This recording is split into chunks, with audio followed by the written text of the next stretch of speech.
పరిస్థితులు వచ్చినప్పుడు మనం ఎలా రియాక్ట్ అవ్వాలో, ఆ సందర్భాలు వచ్చినప్పుడు మనం ఎలా ప్రవర్తించాలో, ఆ కష్టం వచ్చినప్పుడు మనం ఎలా నిలబడాలో, ఆ సంతోషం వచ్చినప్పుడు మనం దేవుని పట్ల ఎలా ఉండాలో, ప్రతి విషయాన్ని కూడా దేవుడు మనకి నేర్పిస్తున్నప్పుడు అవి మన హృదయాలలో ఎప్పుడైతే అవి ఉంటాయో అప్పుడు మనం చక్కగా ప్రవర్తిస్తాము.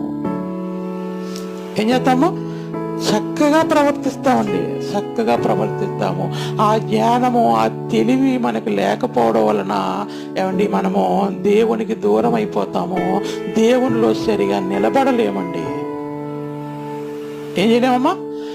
ఆ సరిగా మనం నిలబడలేం. కాబట్టి దేవుడు ఏమంటున్నాడంటే, నేను కలుగ చేయి తెలివిని పొందుకోవడానికి నీ మనస్సు నాకు ఈయన